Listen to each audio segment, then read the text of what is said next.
Good morning. Today is Tuesday, the 8th of June. It's 10 a.m. and this is the Weber County Board of Commissioner meeting. And this is the Chambers of Weber County. We welcome you here. Thank you for participating in your local government. Glad to have you involved. We also welcome those of you who are online. Appreciate your showing interest in that.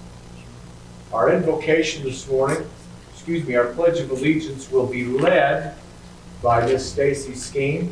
Then we'll have an invocation by our clerk auditor, Ricky Hatch. And our thought of the day will be given by the Vice Chair, Commissioner Scott Jenkins. We'll go to that point. Please stand and join me in the Pledge of Allegiance. I pledge allegiance to the flag of the United States of America and to the republic for which it stands, one nation under God, indivisible, with liberty and justice for all.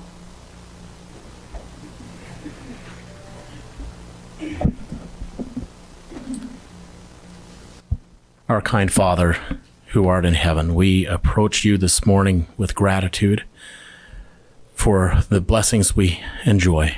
We recognize the freedoms that come from you. We recognize the responsibilities that you have given to us, the trust that you have placed in us to manage our affairs as a people governed by themselves.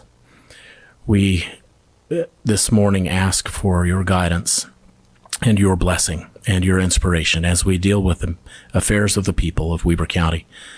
We pray for wisdom and common sense. And we ask that you will bless all those involved today, that they may speak freely and civilly, and that we can have conduct the affairs of the people with honor and integrity. And we say this in the name of Jesus Christ. Amen. Amen. Mr. Jenkins. Thank you. Stace, now would be the time to put that picture up.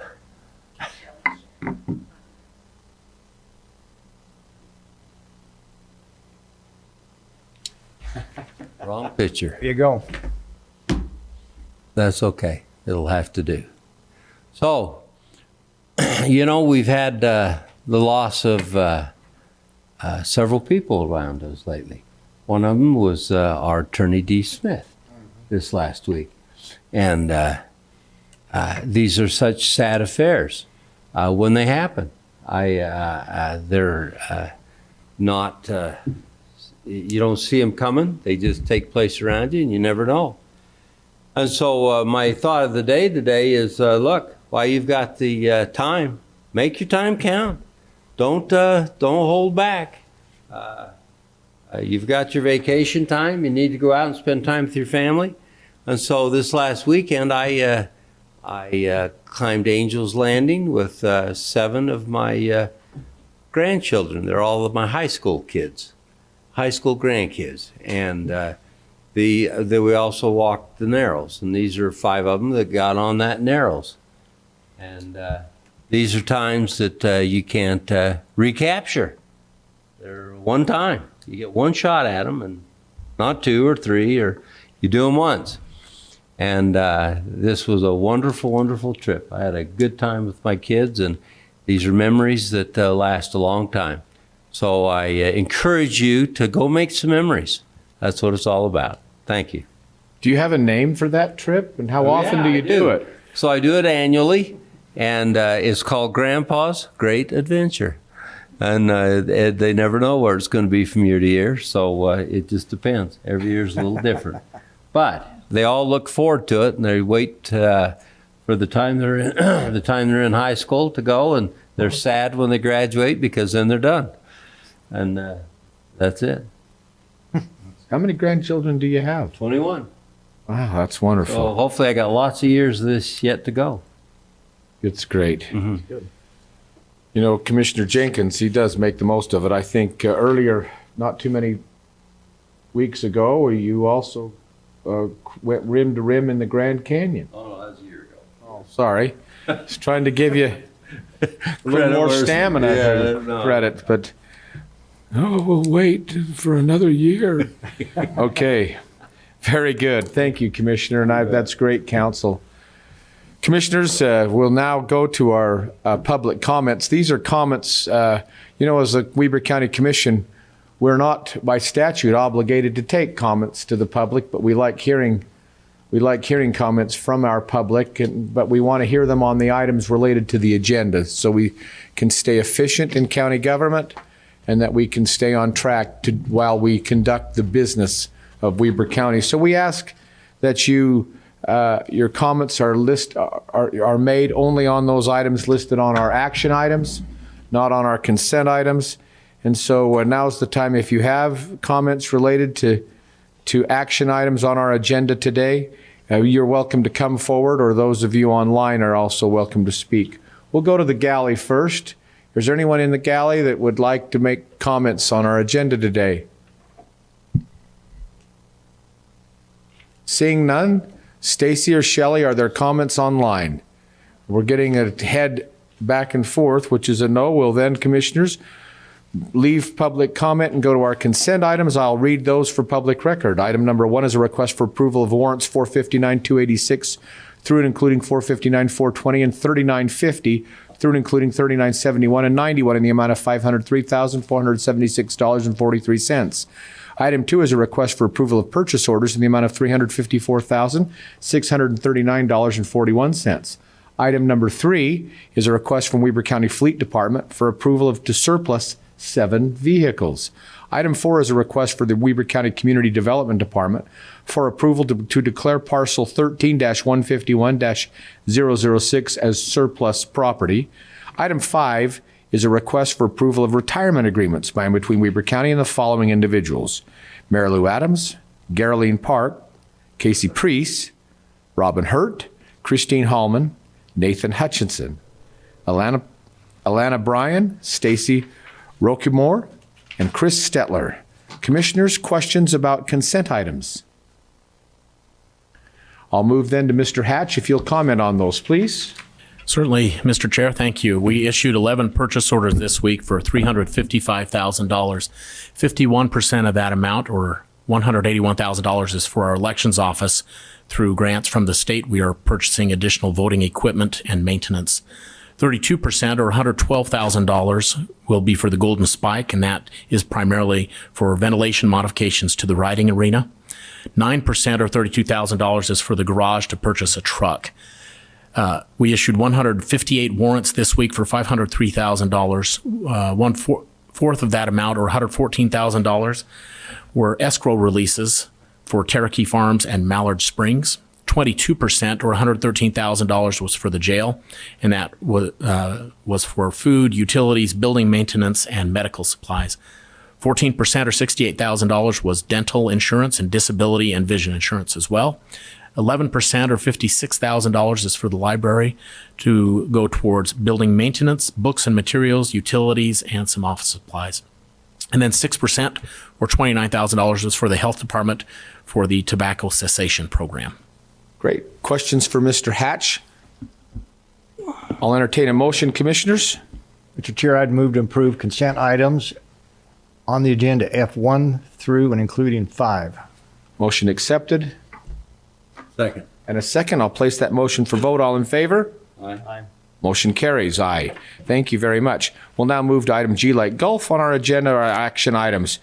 Commissioners, last night, this is a discussion and or action on a nomination to the governor for UTA's Northern Region Trustee position.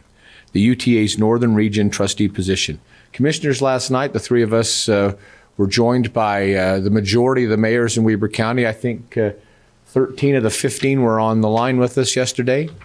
They brought forward the name of Beth Holbrook to continue serving in that position.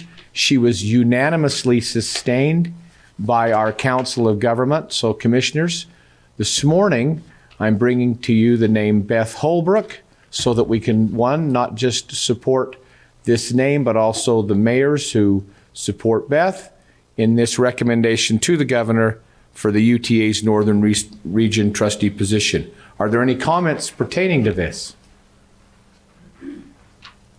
Mr. Chair, Please. are you looking for a motion on this, or? Or a comment or an emotion? Well, I would move that we approve the name of Beth Holbrook for the UTA Northern Region trustee position. That's in conformity with what took place at WACOG last night. And speaking personally, I believe that Beth has done a great job being very responsive to Northern Utah, in particular Weber County. And I think that she would serve well in that position and we'd fully recommend her to the governor's office for approval. Very good. Have a motion? And I'll second that with the comment that I also believe Beth's done a very good job. She's been very responsive. She always attends all her meetings. It's not like she's playing catch up ever. She's on top of it. So I'm very supportive of her. She's done a good job for us. Very good. Got a motion and a second. Before I place that motion, I too will just make a comment. You know, one of the things I've been really happy to watch Ms. Holbrook is she's done a wonderful job growing into this position that was created just a few years ago. A lot of times when you have a new position, there's a lot of things that have to be created, and she's also had that element about her.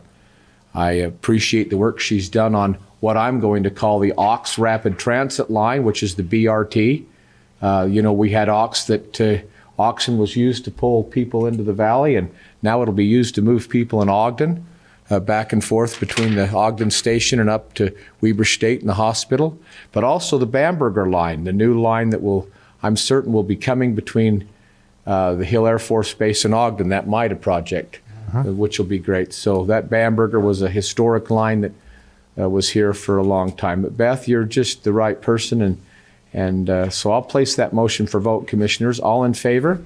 Aye. Aye. Aye. The motion carries. Thank you.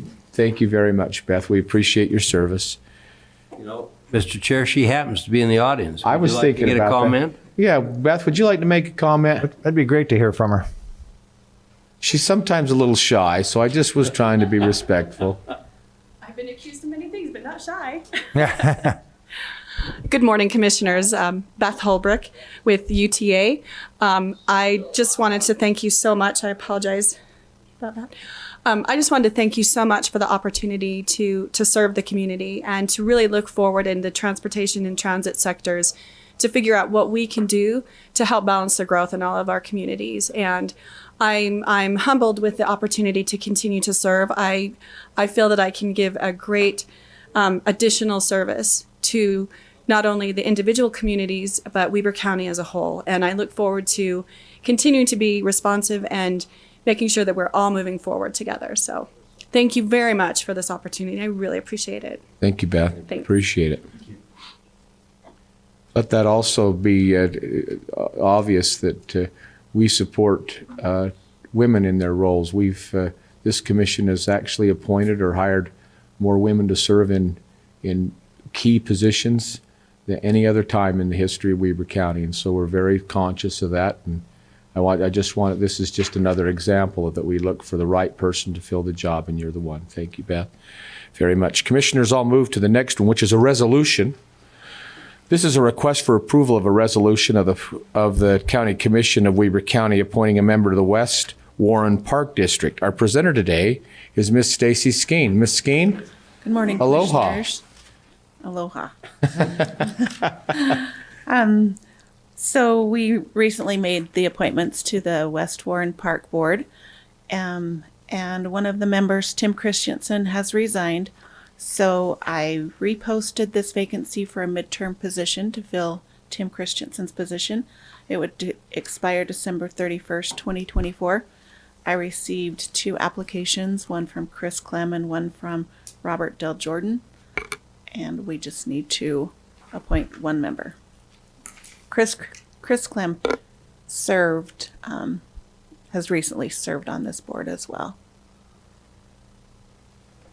Commissioners, comments pertaining to this. This is out in your area. Commissioner Jenkins, I would love to hear your comments on this. Okay. So this is to fix a mistake I made. Really? That's right. Let's call it what it is. I admit I made a mistake. So This is the twice in 2 days. I'm loving this, actually. it's Yes, only I one. think I heard two beautiful words yesterday. I think we were talking about the same thing. Okay. Anyway, what ended up happening here is when we got that previous board I recommended and we approved, I accidentally took Chris off of it. Oh. And he'd only been there a year or so. Anyway, so I screwed up. So it so happened that Tim Christensen's my son-in-law. So I called him and I said, Tim, you got to resign. I said, I got to fix a mistake I made. And he was okay with that. He said, yeah, that's okay. I was just trying to do some public service.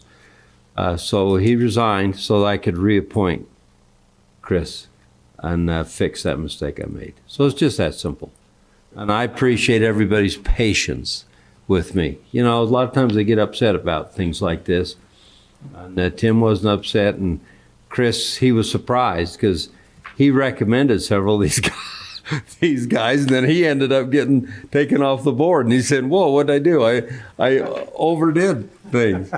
And so anyway, I apologize to him. And anyway, so this is good. Thank you. I appreciate you if you allow me to fix my error here. Takes a big man to admit error, especially publicly, and that's great integrity, Commissioner. Thank So you. with that in mind, I'd make a motion that we reappoint Christopher Clem. I didn't know I was accepting a motion at this time, but I will.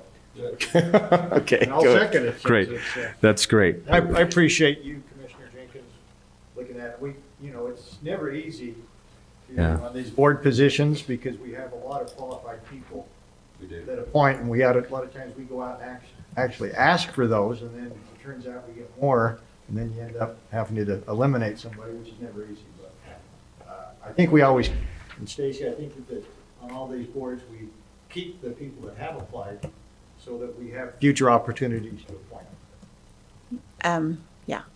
Yes. I appreciate the people taking their time to make the application. That's wonderful, yeah. Appreciate the service. Thank you, Commissioner. And so we have a motion and a second. We'll now place that motion for vote as a resolution. Fatima? Commissioner Faur, Aye. Commissioner Jenkins, Aye. Chair Harvey. Aye, motion carries. Thank you. We'll now move to item 3. This is a first reading of a fee ordinance amendment to the Parks and Recreation Department. The great Todd Ferrario. Well, I'm Welcome. glad this isn't telling our errors and getting reprieval. but Confessional. Be a long one.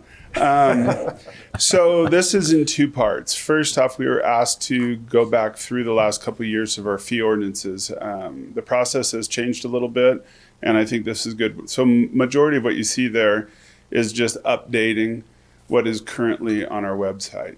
There are a couple of note. We did increase the nightly camp fee from 20 to 25. And we are increasing the disc golf from 2 to 4. Those are really because we've had massive increase in costs. An example is, we bought 105 12-foot 2x6s to repair a bridge. When we put it in September, they were $14 a piece. We bought them a week ago, and they were $28, 27 and change. That's kind of hitting us everywhere. And we will make it this year on the budget by, scrutinizing what we do. It just doesn't allow us to fix some things that are kind of outside of our normal repair. So this should backfill us a little bit because we all realize those costs are probably not going all the way back down. So it's just a little housekeeping for us. Disc golf has seen a huge amount of people, which is phenomenal, but it also increases some of our maintenance costs and replacing of some things just due to use. And with our 2 events that are happening over the next 15 days, that's only going to increase. So we're just trying to get ahead of the curve a little bit. We've had huge support from the volunteer crews, but we've been sending our crews down there much more than anticipated to help them because it's a little overwhelming when you have hundreds of people per day using the facility. So we're just trying to catch back up a little bit. Great. Commissioners, any questions regarding these fees and the purposes why we're doing this? Then I would entertain a motion. Mr. Chair, I'd make a motion that we approve item G3, which is the ordinance. It is a first number. reading. It's a first reading, so First reading, okay. of the fee ordinance amendment for the Parks and Recreation Department. So we have a motion for the first reading of this amendment, the ordinance amendment for Parks and Recreation Department. And I'll second that with a comment. Please. So, Todd, appreciate that. Obviously, we know the demand, all the love we're seeing for these venues that we have across the county. It's very important that we continue to offer top quality venues, and with that comes the cost to keep them up. So I appreciate you bringing this to us. I'm trying to get ahead of it. So Yeah, it's, just with the demand we're seeing across the board, it's very important that we do our maintenance. Well, and with that, I will say we do look at facilities in our state and our surrounding region to see where we are. And I think if you do your due diligence, we're very reasonably priced on everything that we do. And part of that is the support that we get from you guys in tourism tax. That helps offset the true cost of running these facilities. So we're just trying to, lessen that gap because it affects everybody in our department when we need to use capital money outside of capital projects just to do our daily maintenance. So. Very good. Thank you very much. So we have a motion and a second. I'll place that motion for vote. All in favor? Aye. Aye. Aye. Motion carries unanimously. Before you sit down, Mr. Ferrario, Good. I needed 30 seconds. can you do just a little PSA, a public service announcement on what's happening at the fort and the disc golf? I will. Thursday, we start the Utah Open, which is our state tournament held by the Utah Open Group, which is our volunteer group. This year's a little bit different because the PDGA Tour had to change their tour event that's this weekend in Oregon. So between that and having Worlds that are coming right after, we have a number of top pros that are playing in the Utah Open as well. We are opening the park with our championship tee boxes, which we normally don't do. It does exclude the fishery piece of it because 2 holes will shoot across the water. So for safety reasons, the fishing part is down. We have met with DNR and they know that our signage says that 21st Street Fishery is open for use. We go from that into about 5 days of practice time for the PDGA Worlds players, the registered players. It's part of our contracted obligation. Then we go into about 7 days of Worlds events. And that will impact the theater. We have an opening night that you guys are invited to at the theater. We have an event at the ice sheet. We have an event at the archery complex for the players and their crews. And then we have Worlds that will start on the 22nd and go through the 26th with cleanup on the 27th, and then the park will be back open. And with that, we have a music festival up at WEBER Memorial this weekend. So it's quite busy. We should see big crowds at all of them. Actually, Worlds is sold out, which is great. And thank you, Health Department, for working with us on numbers. But it not only does it impact our venues for marketing value, but it's good return for the taxes that we get with tourism tax to help fund our department as a whole. So Visit Ogden has been a huge piece of this puzzle. Marty and Jen have worked on this with us for 2.5 years now. It got pushed from last year due to COVID, but it's a major event. It's streamed on multiple channels and will be in every piece of media that has to do with disc golf. So the long-term ramifications are great. When did you create this golf course? Because for years, Fort Buenaventura was only a mountain man rendezvous type of a spot. Right. And now we have a disc golf. When was that created? We're about 2.5 years from when we opened it. So we actually went to Vegas twice where they have a PDGA event to kind of see what that looked like. Marty and I walked in the first year and we were in the parking lot and realized, oh, we can do this. So we actually put our application in for Worlds prior to our course being open, which is not very common. They had never been west of the Mississippi before either. We kind of showed them the events that our county has put on with the help of Visit Ogden and the Gold Foundation and the support we have for our community on any time we have an event. And they accepted our bid, a little surprising in year one because we were told it would take multiple bids before we would get accepted if we would. So we got the acceptance of the bid about 3 weeks after we opened the course.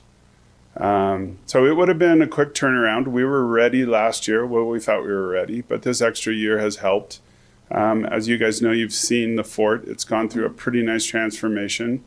And, you know, that's partially due to our staff and the camp hosts and the volunteers. With the mountain men doing their piece of the puzzle and the disc golfers helping, and they work collaboratively. As a matter of fact, the mountain men are coming out to help with Worlds and vice versa. So it's been really good teamwork, and I think it's a dramatic change in the park. The beautiful problem is we're really crowded at times in the park.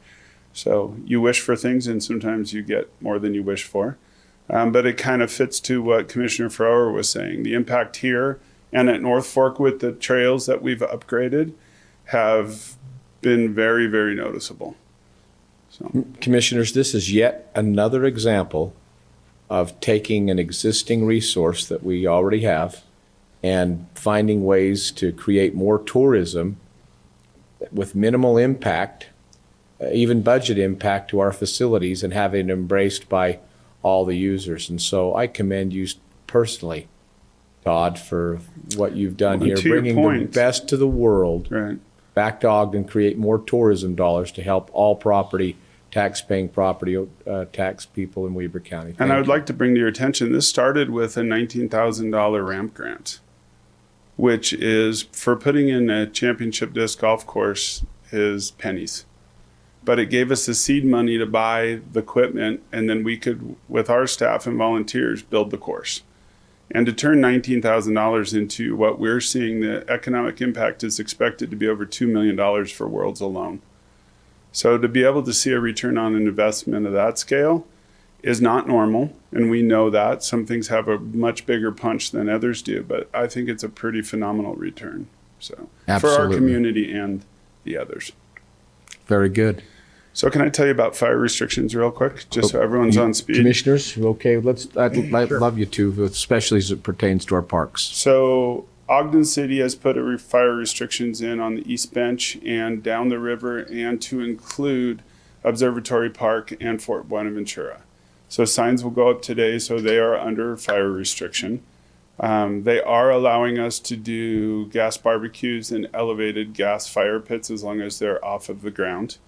Work with Kevin Brown and Ogden City Fire. They were great.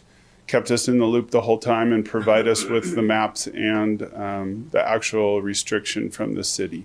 So that is in place now. I talked to Commissioner Harvey this morning. Weber County's next step would be June 20th. As of right now, the parks are excluded in the fire restriction.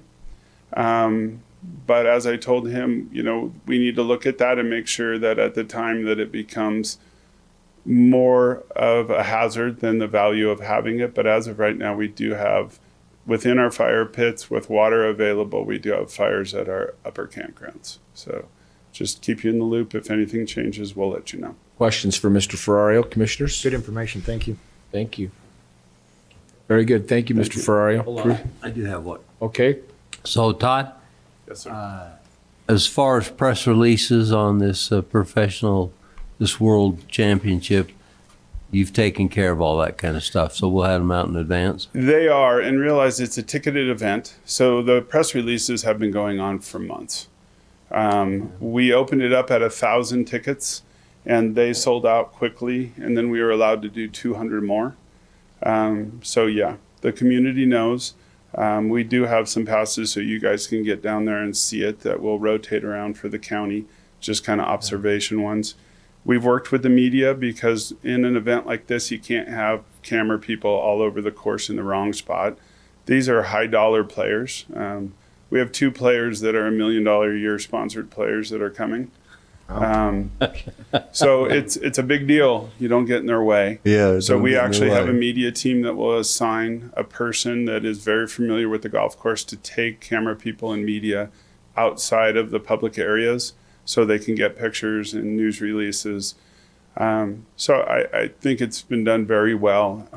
There's been a little back and forth because of COVID lifting and what we could and couldn't do.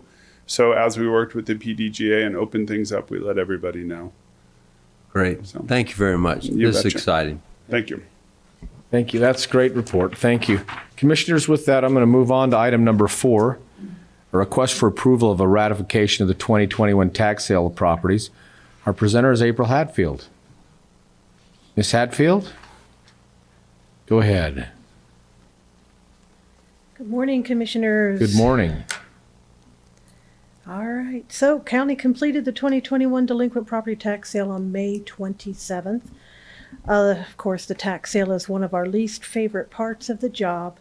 Weber County never wants to sell someone's property, but when it's required, it's only to recover the taxes, penalties, and interest, with any overages going to the original property owner, or if they can't be identified, then the funds go to the state of Utah Department of Unclaimed Property in their name.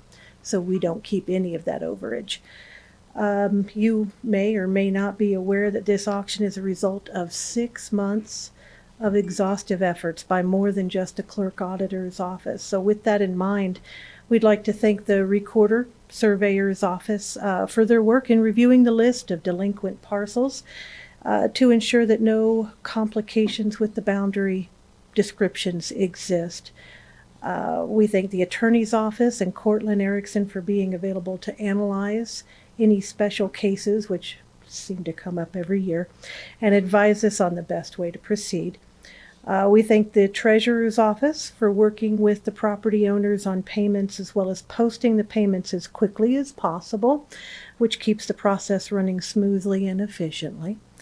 Also, the sheriff's office, we appreciate Deputy Guard being present during the auction and keeping an eye on everything and everyone. Finally, I'd like to, of course, thank Roger Brunker for his assistance in finding current contact information for some of these delinquent properties, reaching out to them and tirelessly supporting me in this process. So with that, we started this year with only 95 properties eligible for tax sale, compared to last year with a beginning list of 129 and the year before with 181. We're seeing a definite downward trend in the properties eligible for delinquent tax sale. Great. Due to Weber County's commitment to its residents, there was a record low number of properties on the tax sale this year. There was only 3 properties up for auction.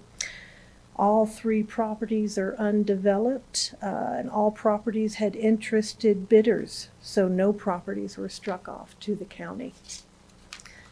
And as a reminder, Utah code allows a 10-day period after the sale for anyone with concerns about the sale to submit those concerns to you before ratification. We did have a request to reconsider the purchase of parcel number 130070034 by the winning bidder. Their concerns were thoroughly discussed with the recorder, assessor, clerk auditor, and attorney offices. We found no errors or omissions on the part of the county and no reason to rescind the sale. We do our utmost to ensure the bidders understand the risks of purchasing a property through tax sale, including multiple rounds of buyer beware warnings, as well as their signature on the bidder packet, which has written explanations that their risks and responsibilities. Therefore, we recommend ratification of the sale. So unless you have any other questions, Commissioners, we present the results of the tax sale. Commissioners, there's your presentation is by Ms. Hatfield. Any comments or questions regarding that? Comment if I might, Please, Commissioner. Mr. Chair. So I'd just like to thank Clerk Auditor Department and all the other departments you mentioned. These tax sales are not easy at times, and the effort that's been put forth is very much appreciated. And I think that to just have the one concern, the one complaint that came up out of all that work, I think you said 95 properties, is shows the due diligence it put forth. And speaking to, if I might, the request or protest on tax ID 1307, I believe it's 34, is that correct? Yes. It's probably noteworthy that we put this of record that in review of that packet provided by the Clerk Auditor's Office, paragraph 5 deals with buyers beware, what I call the due diligence, something that I've been fairly familiar with over the last 40-plus years in the real estate business, which is always important. When a buyer purchases a piece of real estate, it's inherent upon that buyer to do their due diligence to make sure that they, at the end of the day, buy the piece of property that they are attempting to buy. I think that the notice put forth by the clerk auditor's packet, if you read through that, paragraph 5 very much explains that the opportunity for research for due diligence rests entirely upon that buyer. And to have a request come forward now, I just can't support.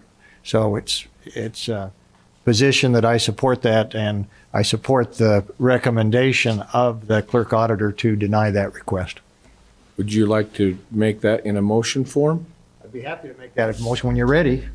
I wanted, do you have any comment, Commissioner? Well, I do have a question on this parcel that finishes with 0034. Did we have a second bidder? Yes, there were a total of 4 bidders on that property. And was that second bidder close to the 21,000? Close. 19 was their final bid. Would it be possible for us to go to the second bidder and ask them if they had interest? Or is that way out of range? Do we not do that kind of stuff? I would have to refer to Lynn Taylor on that one. In other words, for a couple $1,000s, I'd be willing to go to the second bidder. But if we're going to lose that bid because of this, then I don't want to do it. Oh, Commissioner, we discussed that in our meeting, and we were concerned with the can of worms that might open. There's a lot of dynamics that take place in an auction, and while on the surface it looks like we could maybe just unwind down, but because there were several bidders bidding up, we hesitate to back up at all to try to hit any kind of a previous reset button. I understand. Yeah, the auction is, we decided that legally and procedurally, the best case is go ahead and make the bid stand as it completed in the auction. So I guess if this individual felt like he wanted to go to the next bidder and offer that, he could. Correct. They can do, once he or she Sure. completes the purchase of the property, they can then sell it to any or all of the other bidders if they wanted. Very good. Any other questions, Commissioner Jenkins? No? Great, I'll entertain a motion. I would so move that we approve the ratification of the 2021 tax sale properties as presented by Ms. Hatfield this morning. Do you want to also include the other portion of that? Yeah, and I would include that we have looked at and discussed the tax sale contest for parcel 13-007-0034 and support the clerk auditor's position that we continue with that sale. We deny that. Deny the request, yeah. Okay, great. I will second that. Have a deny the protest. Deny the protest, right. Great. Okay, is that a second, Commissioner? Mm-hmm. Thank That you. is. Have a motion and a second. I'll place that motion for vote. All in favor? Aye. Aye. Aye, motion carries. Thank you very much, Ms. Hatfield. Our next item, Commissioners, is item number 5, a request for approval of a conditional use permit for the Legacy Mountain Estates PRUD. Our presenter today, Steve, go ahead. Yes, hi Commissioners. I'm presenting for Tammy today. She's under the weather. Commissioners, I believe you're all familiar with this development. This is what's called Legacy Mountain Estates PRUD. Receiving a conditional use permit is kind of the first step in the subdivision process for a planned residential unit development like this. Sorry, I do have a presentation.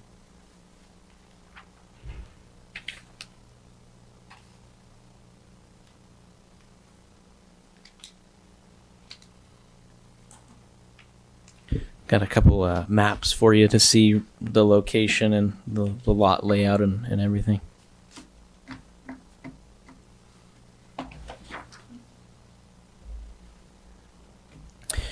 So the approximate address here is 6068 East Nighthawk Lane. It's just off of Old Snow Basin Road in Huntsville.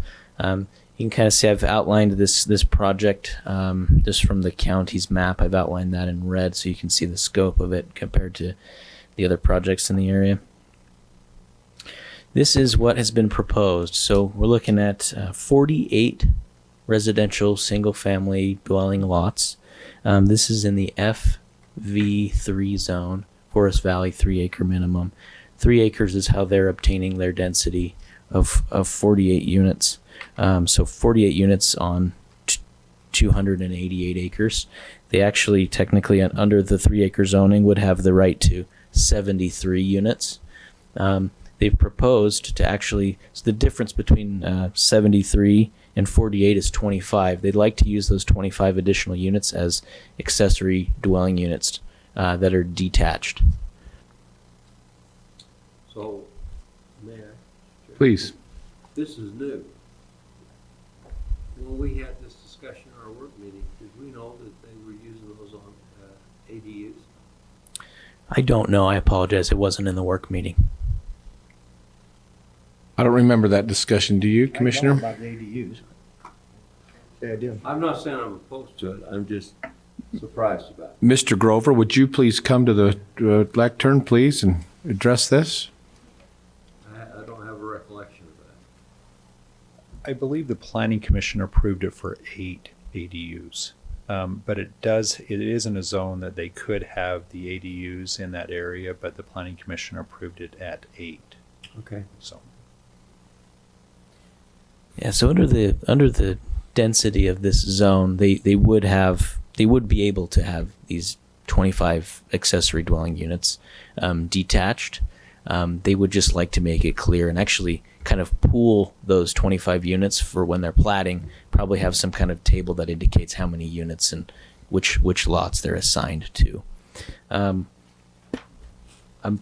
When we're looking at the size and width of these lots, just briefly, we're looking at size that from 2 acres to 30 acres are the lot sizes.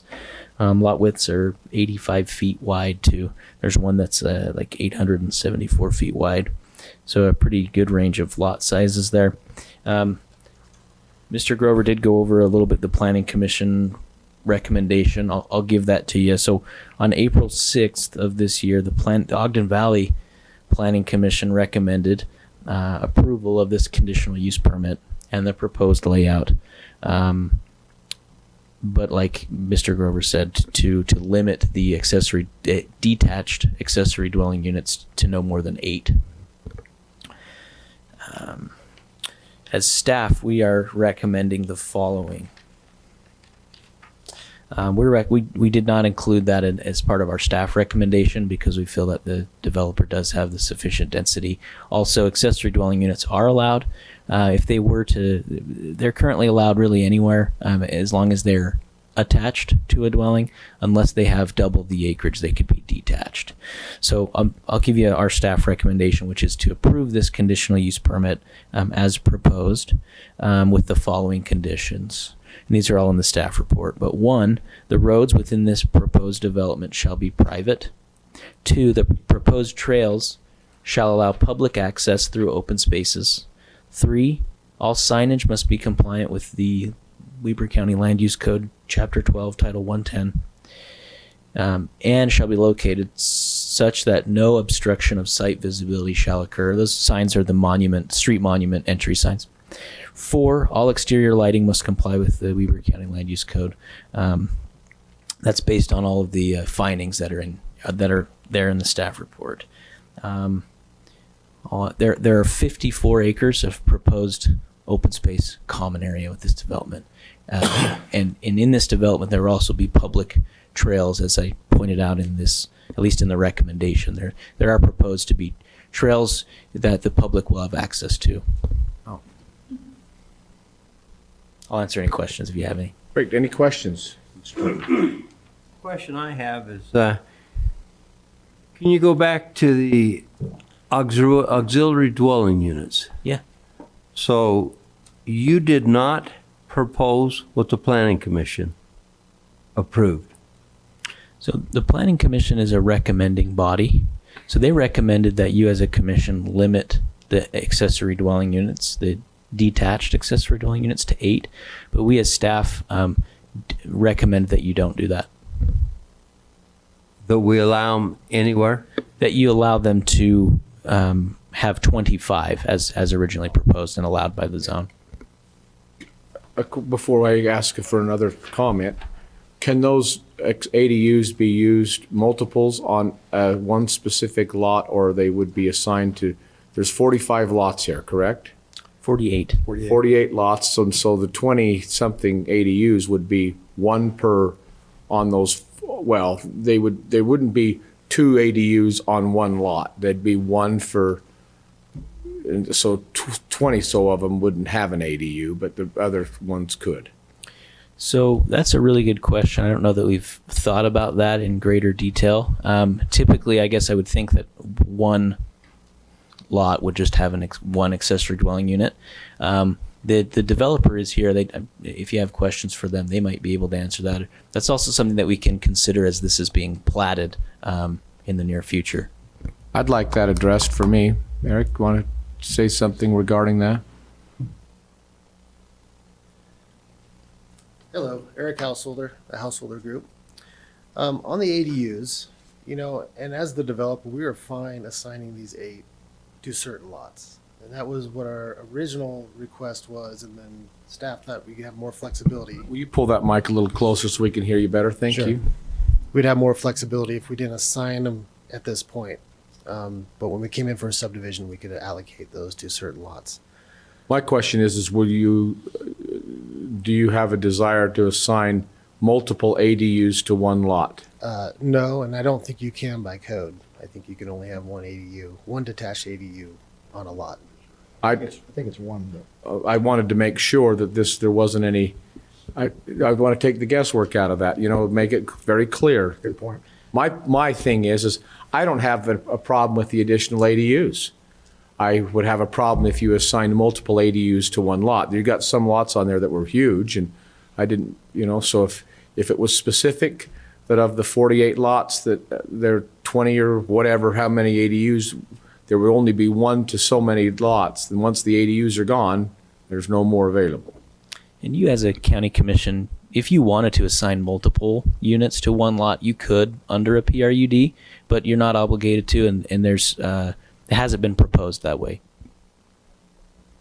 So, can I continue? Please. The question I have now is the state has come out with laws on auxiliary dwelling units saying that we can't restrict them. How does this tie into those laws? I don't believe this does. If your motion is to allow them their proposed accessory dwelling units, that doesn't restrict them at all. So I find myself outside the planning organization again. And this distresses me a little bit because I want to support them, number one. And number two, if we keep going outside their proposal, won't be long before they'll be quitting us because we're not, we disregard their recommendations. And I don't want to do that, but I can see no reason why not to allow this, other than they've not recommended it. And yet, as staff, you have recommended it. And so, Why the disparity? And it goes on. And this might help a little bit, but originally under a PRUD, you could have short-term rentals. The developers excluded that from the request. I believe it was at the request of the owners in the area. So there have been, which I think there could be a great benefit for the developer if they were able to have short-term rentals, but they've already decided to take that out to please the surrounding neighbors, and so maybe another consideration is that they have considered the planning. I think a fair amount of the planning commission's concerns as far as the density goes. But yeah, that's a good point, Commissioner.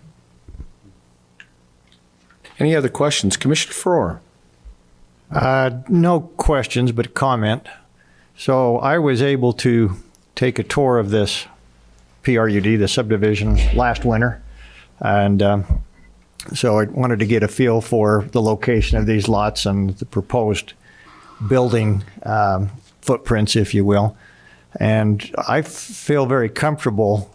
Number one, it would have been very easy for the developer to say, look, I want to break this into 3-acre lots and put those across that, what's the acreage, 200 and some odd? 288. That's always been a prime, in my opinion, a prime piece of real estate in Ogden Valley. I've looked at it for a long period of time, knowing that some point in time it would develop. But this comes down to, again, private property rights. The developer went out and purchased that, negotiated a purchase price, could have put 73, decided because of, I think, both market conditions and concerns for the overall view of the mountainside from the valley, he would reduce that to 48. So that 25, what I'm going to call TDRs, could have been transferred legally probably somewhere else. He's decided, or he's requested, that he keep those on site. Most of these are larger lots. If he attached them, if these were attached ADUs, my understanding of the current ordinance is that every one of these 48 could have an ADU. Correct. So I see no problem, and especially with the STR proposal being taken off the table, I'm comfortable with this development. I would hope that other developers, as we look, speaking as an Ogden Valley resident, that would look at increasing the size of the lots rather than just maxing out density. I think what they can find is that the larger lots, maybe having more open space, 54 acres in this, will arrive at the same value for that developer, which I think he's found here, and at the end result be better for the community. In terms of density, Commissioner Jenkins, Commissioner Harvey, we talk in detail about water and sewer. Going from 73 to 48 looks very much like it's a positive step in that direction. And also allowing public access on some of the trails through there. That's unselfish, if you ask me. Public access. So, yeah, I support this. I'm a little, I feel like Commissioner Jenkins, why the Planning Commission would take a different viewpoint, I guess, is somewhat a concern. But I think from a private property rights standpoint and the overall benefit to the valley, this development is justified. Very good. Any other comments or questions, commissioners? If not, I'd hear a motion. Mr. Chair, I would move to approve the conditional use permit for the Legacy Mountain Estates PRUD as presented by Mr. Burton. Okay, very good. I would second that. Great. We have a motion and a second. I'll place that motion for vote. All in favor? Aye. Aye. Motion carries. Thank you. Our next one is by Mr. Scott Perks. It's a request for a discussion and or action on a pioneering agreement for an oversized sewer lift station associated with the Taylor Landing Cluster Subdivision. Mr. Perks. Good morning, Commissioners. I want to thank you, Mr. Perks, for the homework on this. This is very good. You've got, Minchner has nothing over on you in creating novels. Thank you very much. Weyerhaeuser should give you a Christmas bonus for the paper you've. I'll hold you to it. I'm going to share my screen via Zoom. Hopefully that's permissible here. I just want to show you the location of this lift station. So this particular request, again, is for an oversized lift station. We're not seeing your screen there yet. Are you sharing your screen? I am. I think there we go. There we go. So the Taylor Landing subdivision is a 156 lot cluster subdivision at about 18th South and 4300 West out in West WEBER. This particular area in the county has been identified as an area that needs a lift station to provide sewer service to not only this subdivision but also the region around this particular subdivision. So when this developer came to the table with the Taylor Landing proposal, it was identified that a lift station was going to be needed and that we wanted to have an oversized lift station that would serve a greater area rather than just their subdivision by itself. And so I've been working with engineering, both the developer's engineer and also our engineering department to design this lift station.